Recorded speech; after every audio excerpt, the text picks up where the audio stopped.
Talk Real Estate with Sharon McNamara, sponsored by Boston Connect Real Estate Services.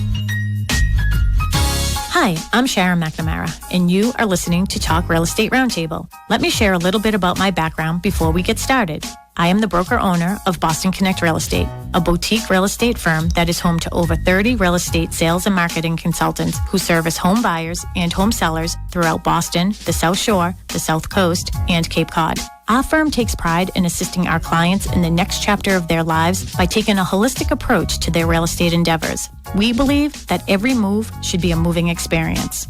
Every week, my real estate team member, Mary Baker, and I, along with the director of Boston Connect Real Estate, Melissa Wallace, provide you with our unique marketing approach to selling homes and share with you our expertise in navigating the home buying process. We like to mix it up sometimes, so not only will you hear our perspective on real estate topics, but you will hear the expert thoughts and opinions of some of our real estate agents at Boston Connect Real Estate and the preferred professionals that we trust. Be part of our roundtable. If you have any questions during the show, please call 781-837-4900. We'd love to talk real estate. Follow us on Facebook, Instagram, and wherever you listen to podcasts at Talk Real Estate Roundtable. If you would like a one-on-one consultation with me and my team or one of the dedicated agents at Boston Connect Real Estate to discuss your real estate needs, you can connect with us at bostonconnect.com or 781-826-8000. Now, sit back, relax, take good notes, and let's talk real estate.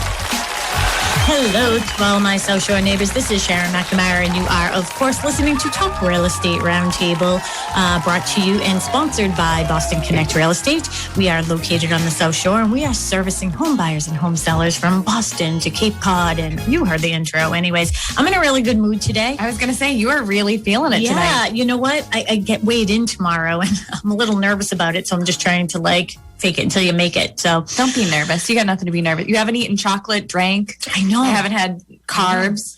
I haven't had chocolate weeks. in 2 weeks. That's I have chocolate 3 times a day. I love my chocolate. But anyways, I am very excited about our topic this evening. And we have a special guest with us, one of our favorite people in the world.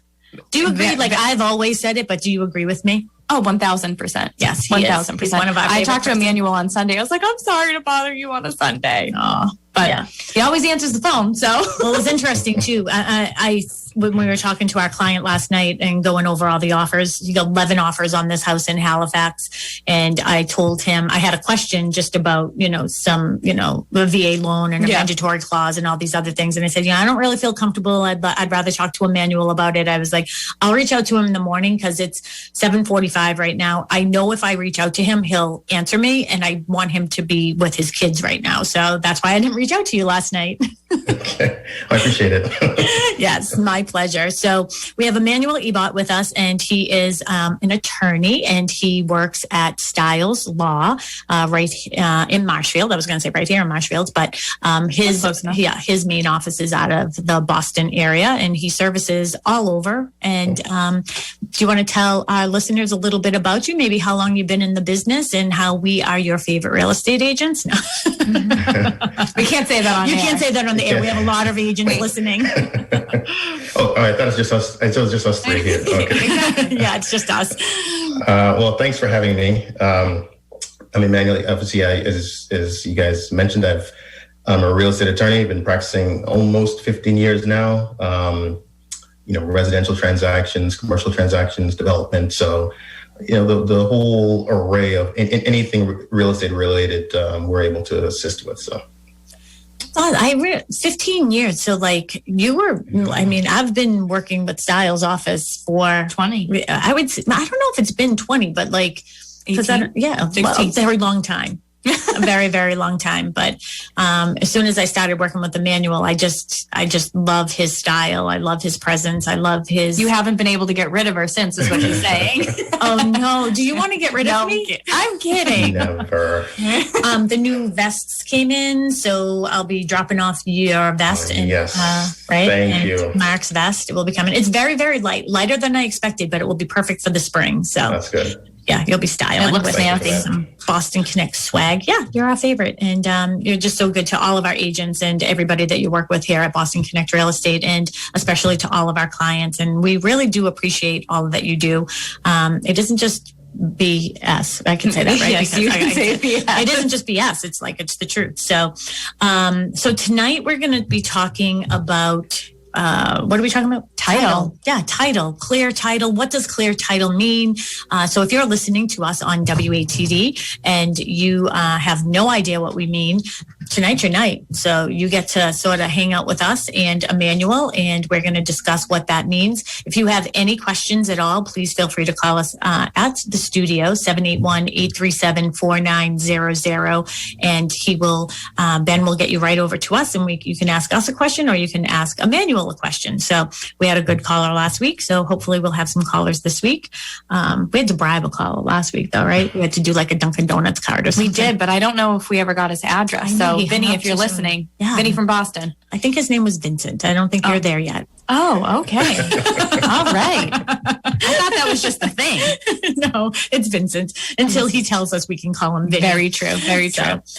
So Emmanuel, we're very excited to have this conversation. There are some things I just not that I love to hear about the things that go wrong, but I like to hear how you fix them. It's a better way of putting it. So why don't we start with tonight? Title insurance, clear title, all of this. Where do you think we should start? Should we start with like, what is clear title and what does it mean? And I think that's a good place to start because everything goes from there. And just to explain, when we're talking about clear title, we're talking about when somebody's buying property, or maybe if you're selling property, you might be concerned about it as well. But you want to make sure that there's nothing that impacts your rights in that new home that you're buying. So you want clear title. And to get a little technical about it, what we do is we do a 50-year title search at the registry. So when we refer to clear title, we're talking about that we've done that research and there's nothing in that 50-year window that gives rise to a claim on your title. And if there was something, it's something that we're going to try to resolve before you buy it. So that's, when we talk about clear title, that's what we're referring to. A 50-year search at the Registry of Deeds that shows no liens or encumbrances, so that when you buy it with that 50-year buffer. Sorry. Go ahead. I was going to interject with the question of what is an issue? Give an example. Okay, so the most She's common just issue. Jumping right into it. No. So the most common issue, especially if you owned your home for a while, has to do with undischarged mortgages. I know you're probably going to get into this later, but that's the most common title-related issue that comes up, whether whether you're selling, buying, or even refinancing.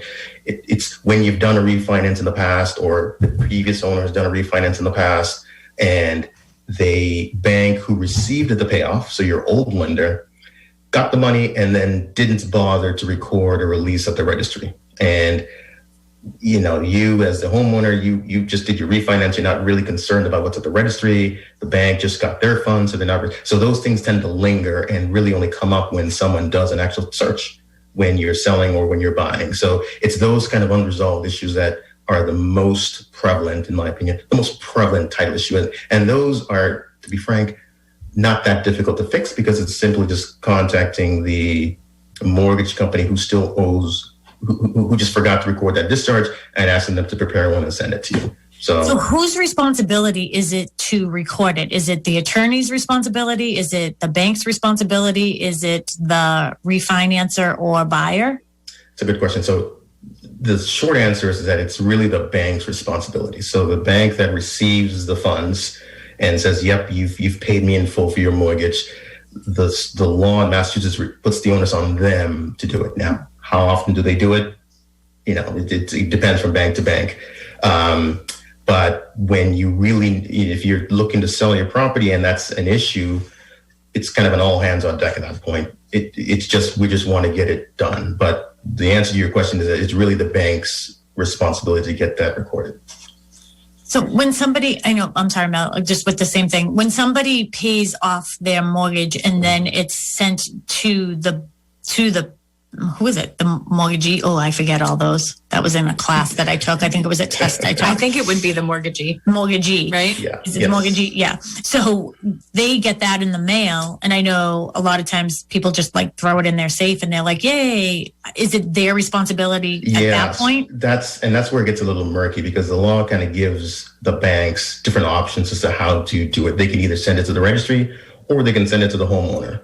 And I've read a lot of these letters that they sent to the homeowner. It's not always clear that they're giving good instructions to the homeowner that you can't just put this in your safe. You actually have to take it down to the registry, pay I think it's now $105 recording fee, and file it to close the process out. So it's a little murky.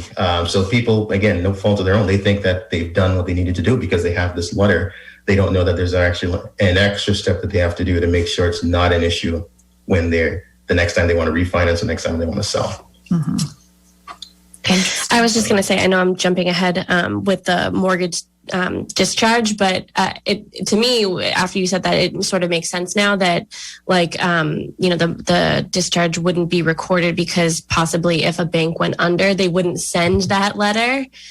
So therefore, it wouldn't get recorded because it wasn't sent. Yeah, Melissa, I think you're too young to remember. Hey, I'm sorry. She saw the movie. But what you just described, in the mid 2000s, I would say, kind of when I got started, there were a lot of banks that were operating back then that are just no longer here.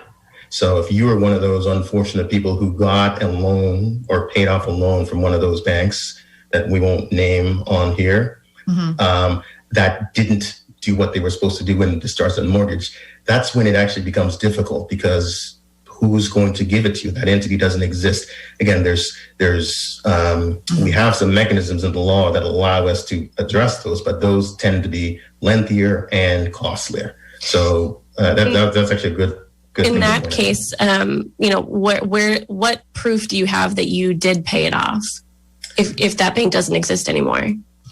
So I'm sorry if I'm being naive, I guess. No. I was alive, but I wasn't doing that. So those are great questions, because that's what we ask the homeowners. So when they come to us, one of your clients comes to us, we're selling their property, and this comes up 5 days before we close. There's this mortgage from 2005 that still shows an outstanding, and obviously the clients are saying, well, no, we paid this off. It's done. So we then start to say, okay, well, do you have a discharge letter? Do you have a paid in full letter? Do you have some proof that we can show this buyer or the buyer attorney that this really isn't an outstanding mortgage here, but it's just a clerical issue that we have to resolve at the registry? So it's those kinds of things that we try to get. And if we can't, we do have a mechanism for that in the law to address it, but it is lengthy. It's certainly not resolved in 5 days before closing, and it's costly. We can, an action to quiet title, do an attorney discharge, but those are lengthy and costly processes. So it's important that when you do a refinance, when you sell and you do get these discharge letters, read the letters and make sure that they're not putting the onus on you to file these at the registry. And if you have any questions, you can always just call the attorney who did the closing, or just give us a call, or give you guys a call. We can certainly help. So Melissa is our host, but every time we have a guest, I always sort of like take over. So there was a couple of things that you said in there that I just wanted to bring up. One, of the two, I hope I remember both, but one of them is, I know you didn't want to give the name of the bank, but I will. Countrywide was one of them, right? Wasn't it Countrywide, Washington Mutual. Yeah. Anytime we see those, I get and I just think it's really important for me to say that on the air for our listeners. We also have our Facebook listeners as well. Hello, Facebook friends.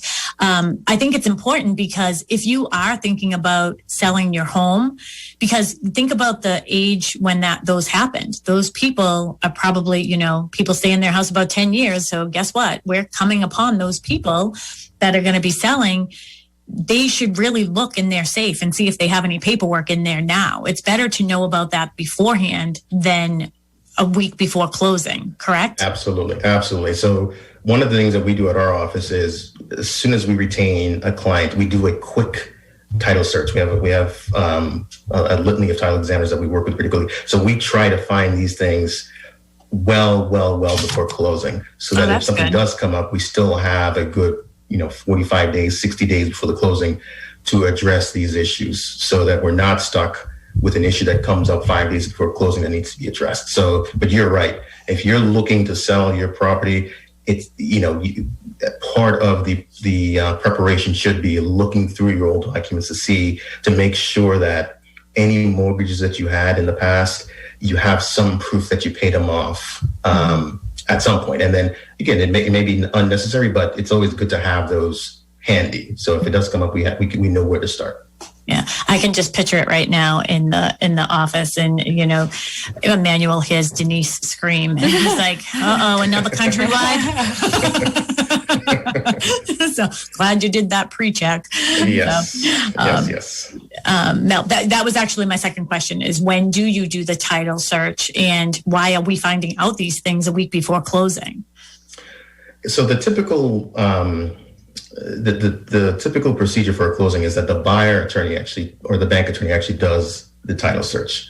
So in I don't know how other offices do it, but if you on the seller side are not checking the title yourself, you have to rely on the timing of the bank attorney. They usually don't do that until they know the loan's approved. So it's closer to closing. What we do when we represent a seller is that we don't want to wait that long. We want to know early, and which is why we. Again, it's well, that's an advantage. It's certainly an added huge step, but we think it's important enough to address these issues early because, again, invariably, it's really hard to clear a title issue, no matter how simple or difficult, in 5 days. It's just, and then you end up having to talk about holding funds back and close. It's just not fun. So we've kind of made that part of our practice to address these things early, and it's worked out. Yeah. And that's important too, because you have people moving out of state, and you have maybe somebody that's, maybe they, discharged one of their like smaller loans and they have a different loan, but if they're buying another property, so it gets pretty crazy at the end. But Mary, that is actually something that we should add to our questionnaire that we send out, the form that we send out to our clients. Like, have you ever refinanced? Do you have any loans that you've paid off? Any mortgages you've paid off? Do you have the discharge, blah, blah, blah, or whatever? Those are good questions. Mel, where are we next? I don't know. I missed the first part of the conversation just because I was getting us set up for Facebook. So we're done with title insurance? No. Okay. We don't. Sorry. My first question was, what is clear title? So we did that. Okay. All right. So we did clear title. So now are we moving on? Now we'll move on to title. Perfect. So Emmanuel, tell us, what is title insurance for somebody who doesn't know? Are you required to get it? What is it? What's the importance of it? So it's good that we started with clear title, because I mentioned when we're talking about clear title, somebody has clear title to property. It's a 50-year window looking back. So, obviously living in Massachusetts, we have, titles to property that go back hundreds of years. So anything before that 50-year period, we don't even look at when we're doing a title search for a home that you're buying. And just because we say you have clear title in that 50 years doesn't mean that there's not something that could impact your title from outside that window, or something that appears in the records that we would have no way of knowing. So what title insurance does is it essentially insures over any type of claim to your title from before you owned it. So it goes back all the way to, when the Pilgrims showed up. If anything comes up, claiming your title, they would insure over. So, just like homeowners insurance insures over a lightning strike or a fire, flood insurance insures over fire. This is similar type of insurance, but it has to do with title claims to a property that you own. Okay. So I also know that and I don't know if this is one of your questions, but when we see the lender always has title insurance. So can you explain the difference between the lender title insurance and then the lender insurance that you can provide the buyers? The buyers, sure. So there's and I'm sure people who have bought before are always questioning, well, why am I paying for two insurances? I just want, let me get the lenders. So the insurance it's essentially insuring the same risk, but it's just two different insureds. So the lender's policy, the lender is the insured party. And that policy only comes into effect when the lender becomes the owner, and that's through foreclosure. So the lender's policy, even though you're required to get it for every transaction, it rarely ever, I shouldn't say rarely, but it really only comes to place when the lender is asserting ownership rights on the property. It doesn't protect you as the owner, since you're not listed as the insured on that policy. You have to get your own policy as a homeowner to ensure your own title to the property. So the lender always requires that you get their policy. The owner's portion is optional. I mean, because it's up to you to determine whether you want to insure that risk or not. So they're never going to require that you get it. But having been through it so many times, and knowing that we only do a 50-year search for title lenders, and that, when you think about it, that's 1970. So anything before 1970, we're not even looking at. So we always recommend getting it just in case things do come up. And invariably, again, we're the attorneys, we see all of these issues that come up. It's hard to imagine somebody buying a piece of property without getting it. Just knowing what can happen. What kind of gig is that, though? I'm going to lend you money, and then I'm going to make you pay for my insurance. Smart. It's a good gig. Seriously. It's a good one. Yeah. How did they figure that out? Yeah.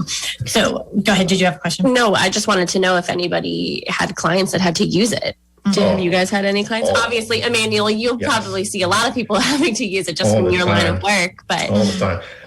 To be frank, I actually just had one, and this was a very, very important one, not important one, but it was a clear issue where this is such an on-point reason why you would want to get title insurance. So I think this happened last summer because we were in the middle of the pandemic. So my client, a recurring client, who bought a piece of property cash from a trust. So the seller owned the property in a trust. So we went through our normal due diligence, checks to make sure that the trustees were the people who had the right to sell, made sure that they had the power to sell, made sure that everything was notarized. So we did all the due diligence that we typically do when we're investigating title held in a trust. Our client bought it, paid cash, and I had the conversation I had with every client where I explained to him why he needed to get title insurance, and he did. He got it. 2 months later, he is served with a complaint from a beneficiary, a family member, who was alleging that the sale shouldn't take place because they were notified and there was collusion between the buyer and the seller. All these things. So he calls me late at night, just like Sharon said, I pick up the phone. I'm holding back. In a panic. He called me in a panic and said, I just got served. They're saying that I don't own the property anymore. So I said, send it to me. Let me take a look and I'll call you back. So I read the complaint and I was able to call him back and explain to him, they're making a claim on your title. They're saying you don't own this property, even though you bought it, or you shouldn't be entitled to it. Fortunately, you bought title insurance. So this is one of the things that they're going to cover. So, pour a glass of wine, relax, watch some, TLC or something in the morning.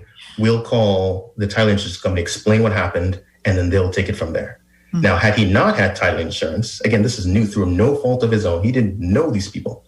Mm-hmm. If he didn't have title insurance and you're named in a lawsuit, you have to defend yourself in court. You have to hire a lawyer, a litigator to go. Crazy. And as we all know, you're not retaining. You know how those attorneys are. I mean, there's going to be a retainer at least, 5 to 10,000. So those are costs, real costs that he would have had to incur right away had he not had title insurance. And now the title insurance company hired a lawyer for him and they're defending his claim in court, and he doesn't, it's like in the background, he doesn't have to worry about it. So that's a real tangible issue that came up, again, just last summer, that had he not had it, I think he'd be in a world of hurt, even though he did nothing wrong. And even though he would have won that lawsuit, but just tens of thousands of dollars in legal fees would have and stress.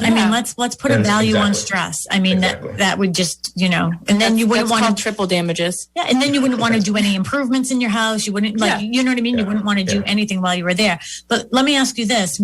I know you can't give a range, but in his situation, I don't know how much the house cost, but how much did that policy cost him that just saved him thousands and thousands of dollars and hours of time? So, the insurance rates are set by the title insurance companies. And I would say if you're buying a home for $500,000, $600,000, your owner's insurance policy is likely to be $1,200 to $1,500.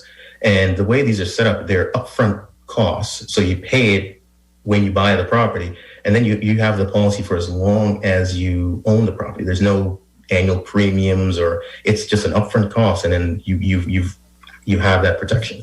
So for my client, the $1,500 policy that he bought within 2 months saved him at least $5,000 to $10,000 just in legal fees. Not to think about what happens if he actually loses the case, in which case the title insurance company would refund the money that he paid for it. So again, we view this like your homeowner's insurance policy. You don't think your house is going to burn down. You don't think you're going to hit by lightning, but when it does, it's typically catastrophic. So that's kind of why we recommend these on all. I like that. Yeah. I like the way you said that. Well, we have a caller, right? Yeah, we do have a caller. Ben, I don't know what our caller's name is, but we have a listener here in Pembroke on the phone. They want to share a story. So, hello, caller. What's your name? Sharon was just commenting, gave the name of 2 mortgage companies that had held back on discharging mortgages, and I just wanted to chime in with the third name. Perfect. Can we ask what your name is?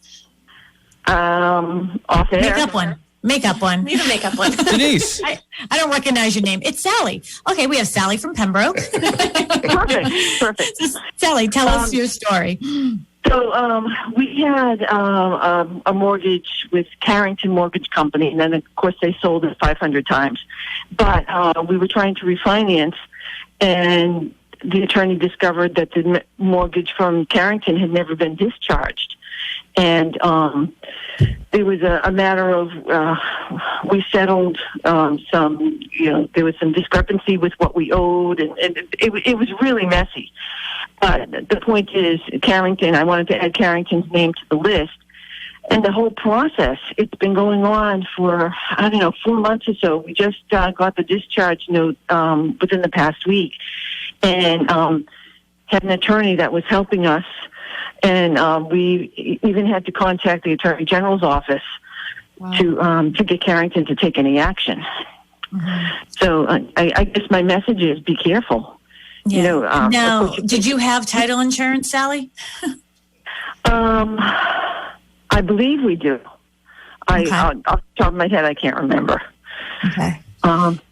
Yeah. So, Emmanuel, is that one of the banks that you had heard of as well? So what Sally is describing is a common theme, because not only are we talking about the big banks, the Washington Mutual, but if you remember, again, maybe not Melissa, if you remember, there were a lot of mortgage companies at the time just doing these loans as well. And most of those are no longer there. So if, like Sally, it's the mortgage company that held it, then you were really kind of in a bind, because even trying to track down signors are just, they're gone. So those are really difficult. And I mentioned the fact that she had to contact the Attorney General. There's a procedure to go about getting these released, but it's time consuming and it's costly. And so I know you mentioned Denise. She's our discharge tracking wizard at our office. So she's actually listening, or she's watching us on Facebook. There you go. So cheering us on. So Sally, if you do need any help, Denise, I'm sure will be thrilled to assist. Yeah. She's the best of the best. And Sally, I don't know who you are, but feel free anytime that any of that type of stuff comes up, and to all of our listeners and people who do know us, feel free to call us. I mean, we feel like we are the resource who knows just about everybody. Absolutely. I mean, we just helped somebody with mold, and they got some quotes, and it ended up being $1,500, not $6,000. So, but we know the best of the best in the industry. So we can, we're happy to refer you to the people that we know and trust. So thank you so much, Sally, for calling. Did you have any other questions while you have the mic? No, that's it for tonight. All right, Sally, and I'm dying to find out who you are. So can you text me 781 DM us? It's 781-294. What's that? I promise I'll let you know. Okay, perfect. All right. You can text me 781-294-4848. I want to know who you are. I won't say it on the air. I promise. Won't say it on the, let me just write that down. 781-294-4848. 4848. All right. Yeah. And if your situation doesn't get fixed up there, just give me a buzz, and I'm happy to introduce you to Emmanuel. Okay. We got the discharge letter. So you did get it. Okay, great. Perfect. We're going to be all set. That's good news. Perfect. I'm so glad to hear that. Thank you. All right. You're welcome. Have a good day. All right. Bye-bye. Bye. So that was Sally. One of the questions when Sally was talking, I did have a question, but I forgot what it was. So go ahead. Sorry. This might or might not relate to what we're talking about, but just talking about like some of these smaller banks that you might not have heard of. I feel like that's coming up right now because when, the last couple of houses that, Sharon and Mary have put on the market and gotten multiple offers on, I sort of help them go through those offers. And a lot of the times, like we're looking at everything and being like, not just we haven't heard of these agents, but we haven't heard of some of these banks or these lenders. So we almost have to like sort of go around and be like, has anyone heard of these banks? Like, has anyone worked with this person or anything like that? Yeah.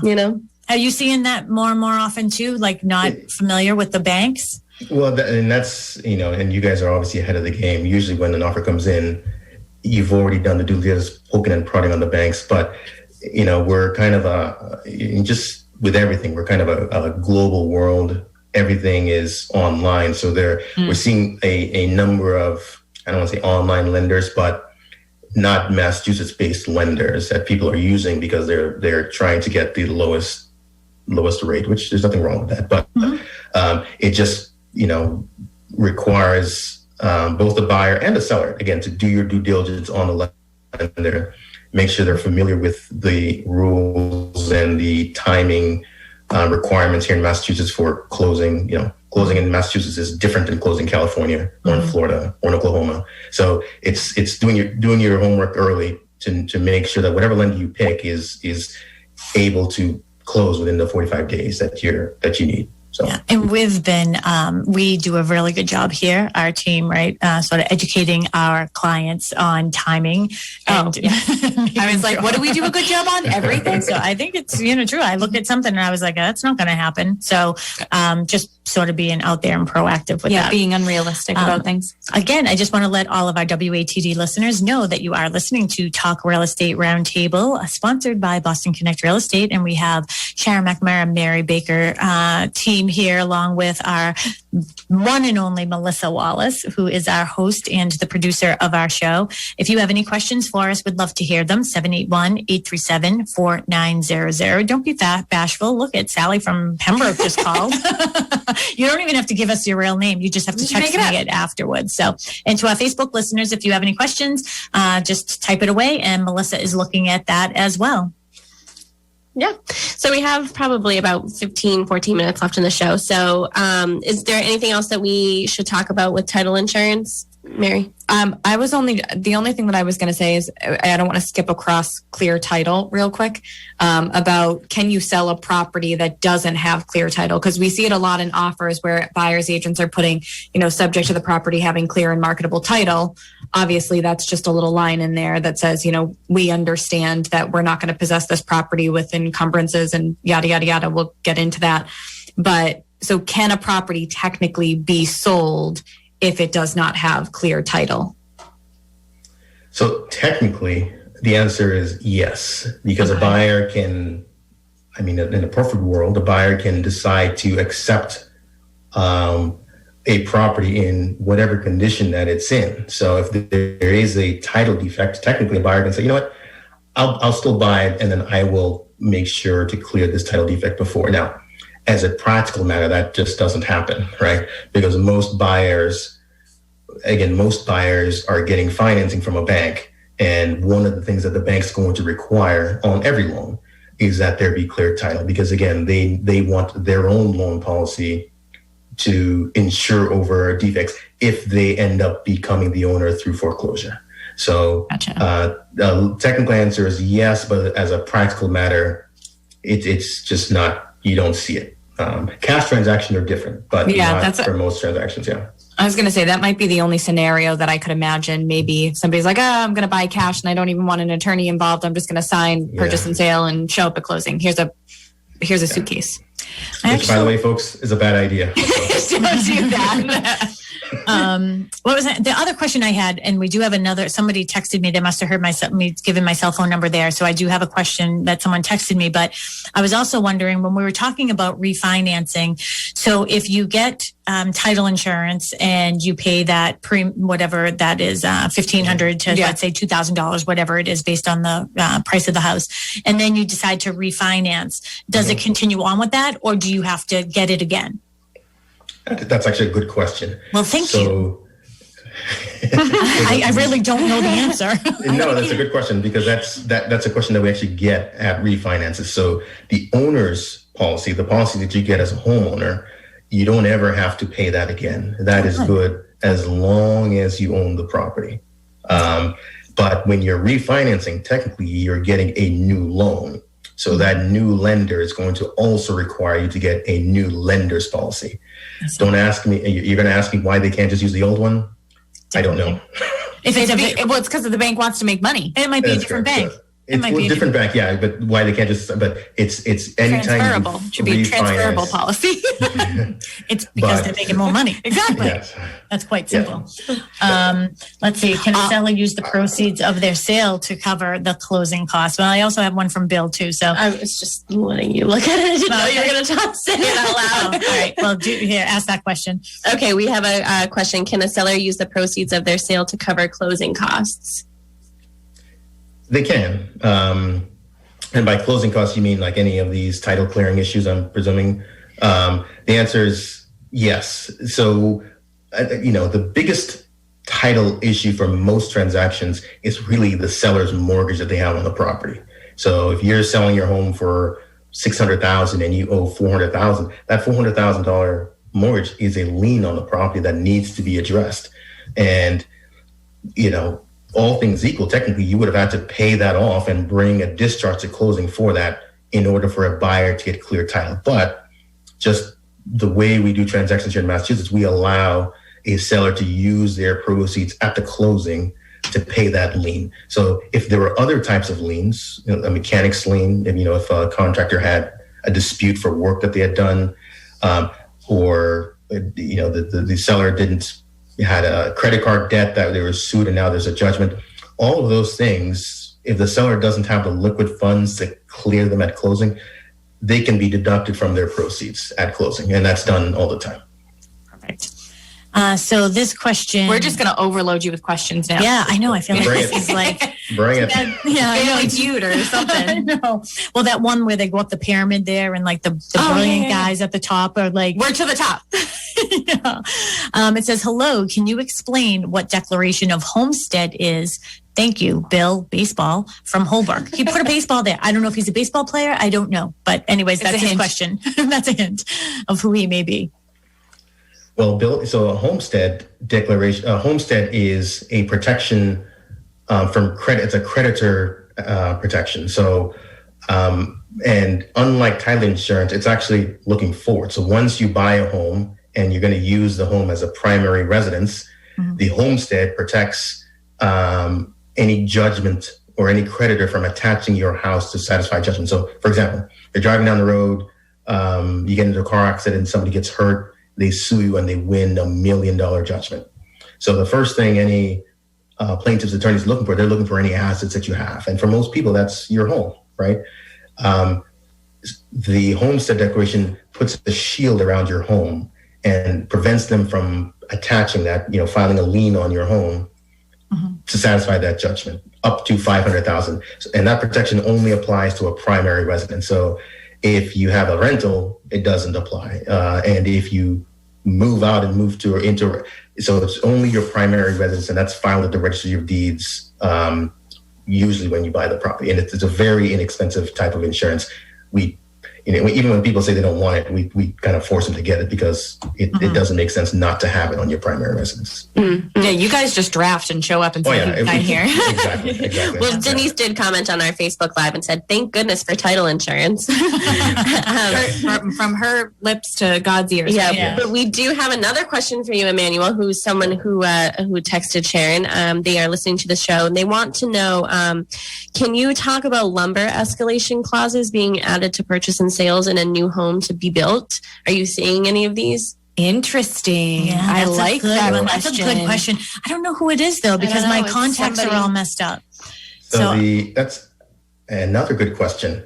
And my colleague Laura Adams is actually is working on something like that right now. So it's, you see these types of provisions in, unusual markets where there's uncertainty. So for the folks out there, what this is referring to is that presumably there is a purchase contract where the seller is a builder of some sort, where he's going to construct the home. And obviously lumber, the cost of lumber is a big determining factor as to how much that home is going to cost that builder to build.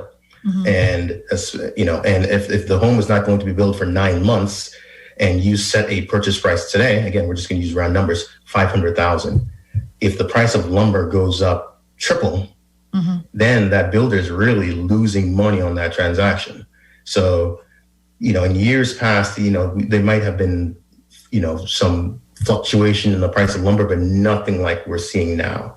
So these are the kind of things that are starting to creep into contracts where a builder is looking to kind of hedge against the fluctuation of the lumber. So if the prices of lumber quadruple in 6 months, mm-hmm. they want the buyer to basically pay that increase. So it's not common. It's certainly something that we're seeing because we're in kind of a unique market with the tightening of the lumber market. But it's certainly something that you want your attorney, if you're buying and if you're a builder, you want your attorneys to kind of talk through because there's a lot of moving parts there. But it's certainly something that I think we're going to see more and more. And one of the things too is, first of all, can we book you for next week as well? Because we didn't even get to the fun things like what the problems are, and we're done in 6 minutes. So 2 questions here is, we know for fact that that's true. So we have a new construction subdivision, and I have reached out to our builder a couple weeks ago, and he said it's costing him like over $34,000 more for lumber right now to build the same house. So that's huge. That's a lot of money. So let me ask you this question. What if that escalation clause is not put in there, that the contractor has the right to increase the price if the lumber goes up? And then at what point when can the builder walk away? Because I'd be more nervous about that too, because I wouldn't build a house if I was going to lose money. Why would you? Well, yeah. So the way most of these contracts are written, there really isn't an out. There's no for the builder, there's no kind of escape clause if you're losing money on that transaction. Once you lock in the price, you're locked in, and that's kind of why, again, builders who are seeing just the fluctuation and the uncertainty, you don't know what it's going to be in 6 months.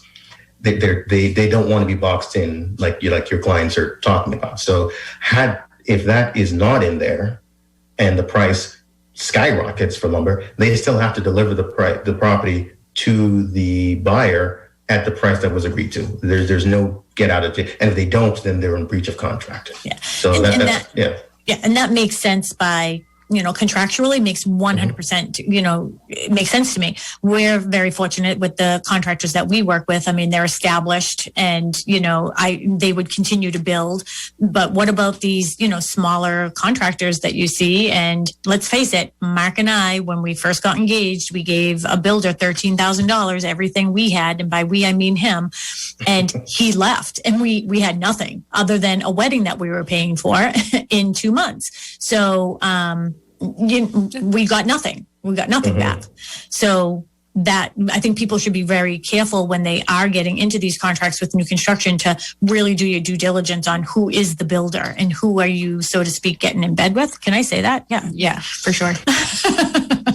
Absolutely right. And that's absolutely, and sometimes it's not even that the builder they just can't afford to finish it. So it's not even a scenario that they run away with your money. It's that just because of the cost of everything, they just can't perform. So it's important to have those conversations now and come up with some solution that works for both parties, so that when they do close, and at least you've the builder is getting return on their investment and the buyer gets a home that they're happy with. Mm-hmm. So the person that sent that is a builder. I'm not going to say his name right now, but he did send me a message and said that he is a builder. So I know that you are listening to this show. So my suggestion to you is that you can get in touch with Emmanuel tomorrow if you don't have your own attorney and discuss this with them, because it seems like they're already ahead of the curve and already Laura in their office is working on this type of project right now. So you want to make sure that you're protecting yourself as a builder as well. We only have a couple minutes left. I'm serious. Like, can you come back sometime? Like, when can you come back? Because I want to hear the fun stuff. Fun stuff, okay. Like what goes wrong. I want to hear the what goes wrong. We want to hear the horror stories? Yeah, I want to hear the what goes wrongs. Oh, yeah. It's, and maybe I'll bring Denise for that one because she's usually at the center. What are you doing next week? Next wink, week. wink. Denise, if you're listening, we want you guys back next week so we can continue on the same topic. So no pressure. Emmanuel, let us know if you can do that. That would be great. I think our listeners would enjoy it too. This is the most questions we've gotten. Go ahead, Mel. I was just going to let Emmanuel let everybody know how they can get in touch with him. Yeah, you can call us at 781-319-1900. Let me do that again. 781. Want me to do it? I'm kidding. 319-1900. My email address, eebot@stiles-law.com. Or you can find us right there on Plain Street, 892 Plain Street in Marshfield. So yes. We're always available. Yes, and if you have a hard time and didn't catch any of that, you can always reach us at 781-826-8000. That's our office here at Boston Connect. We're happy to send you over to them just with bells on. So with bells on. Well, thank you so much, Emmanuel, for joining us tonight, and I hope you join us next week too. Yes, and Denise. Thanks for having us. And Denise too. Bye. Bye, Emmanuel. Thank you.